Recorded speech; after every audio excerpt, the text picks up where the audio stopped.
નમસ્કાર મિત્રો, આ ઘટના ભારતના એક ખૂબ જ વરિષ્ઠ ડોક્ટર સાથે ઘટેલી છે અને આ કોઈ કાલ્પનિક વાર્તા નથી, સત્ય ઘટના છે જેનો ઉલ્લેખ ઘણી જગ્યાએ જોવા મળે છે.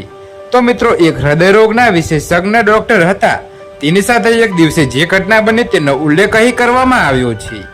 તો મિત્રો, એક દિવસ ડોક્ટર પાસે એક દંપતી પોતાની 6 વર્ષની દીકરીને લઈને આવ્યા.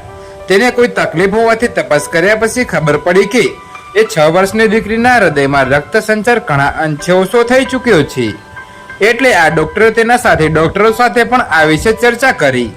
ત્યાર પછી ચર્ચા વિમર્શ કર્યા પછી ડોક્ટરે તે દંપતીને કહ્યું, આ દીકરીની બચવાની સંભાવના 30% જેટલી છે અને દીકરીનું ઓપરેશન કરવું પડશે, જેમાં ઓપન હાર્ટ સર્જરી કરવી પડશે અને જો આ સફળ થઈ જાય તો દીકરી જીવી શકે તેમ છે, નહીંતર તે માત્ર ગણતરીના મહિનાઓ જ જીવી શકે તેમ છે.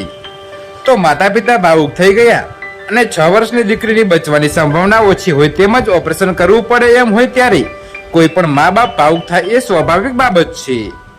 તો માતા પિતાએ ડોક્ટરને કહ્યું, ડોક્ટર સાહેબ, અમારી એક જ દીકરી છે, ઓપરેશન સિવાય બીજો કોઈ રસ્તો નથી, તો પછી તમે ઓપરેશનની તૈયારી કરો.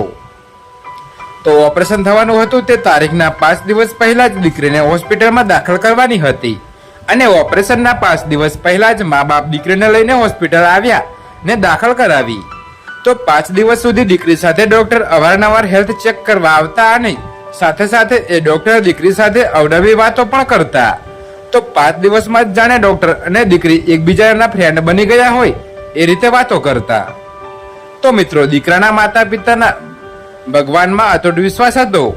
સવાર સાંજ દીકરીને તેઓ કહેતા હતા કે બેટા, જરા પણ ગભરાતી નહીં, કારણ કે બાળકોના હૃદયમાં તો ભગવાન પોતે રહે છે અને એ તને કશું નહીં થવા દે.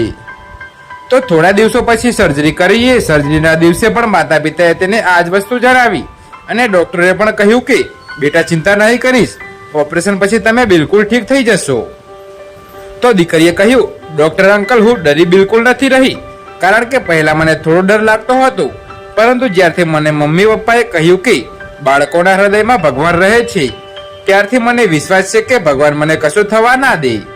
ત્યાર પછી તે ડોક્ટરને કહ્યું, મારે તમને એક વસ્તુ કહેવી છે કે જ્યારે તમે મારું હૃદય બહાર કાઢો ત્યારે એમાં રહેલા ભગવાન કેવા દેખાય છે એ મને જણાવજો. તો ડોક્ટર સાહેબ દીકરીના આ વાત પર હસવા લાગ્યા. થોડા સમય પછી ઓપરેશન શરૂ થઈ ગયું. ઓપરેશન દરમિયાન ડોક્ટરોની ટીમે દીકરીની બધી તપાસ કરી અને માલુમ થયું કે આમાં કશું થઈ શકે એમ નથી. દીકરીને બચાવી શકાય તેમ નથી. દીકરીના હૃદયમાં લોહીનો પ્રવાહ બિલકુલ ઓછો થઈ ચૂક્યો છે. નિરાશ થઈને એ ડોક્ટરે પોતાના બીજા ડોક્ટરની સામે જોઈને નિરાશ થઈને સ્ટીચ કરવાનો આદેશ આપ્યો. એવામાં જ ડોક્ટરને યાદ આવ્યું કે દીકરીએ તેને છેલ્લી વખત કહ્યું હતું કે મારા હૃદયમાં ભગવાન રહે છે અને તરત જ ડોક્ટરે લોહીવાળા હાથ એકબીજા સાથે જોડીને પ્રાર્થના કરી અને ભગવાનને કહ્યું કે ભગવાન, મારો બધો જ અનુભવ તો આ દીકરીને બચાવવામાં અસમર્થ છે, પરંતુ જો તમે આ દીકરીની હૃદયમાં બિરાજમાન હોય તો મહેરબાની કરીને કંઈક કરો. તો મિત્રો, વર્ષોથી હૃદય રોગના નિષ્ણાત થઈ ચૂકેલા એ ડોક્ટરના આંખમાંથી પ્રાર્થના કરતી વખતે આંસુ સરી પડ્યા. કદાચ આટલા વર્ષોમાં એ ડોક્ટરના આંખમાંથી પહેલી વખત આંસુ પડ્યા હતા. તે પોતાની પ્રાર્થના કરી રહ્યા હતા.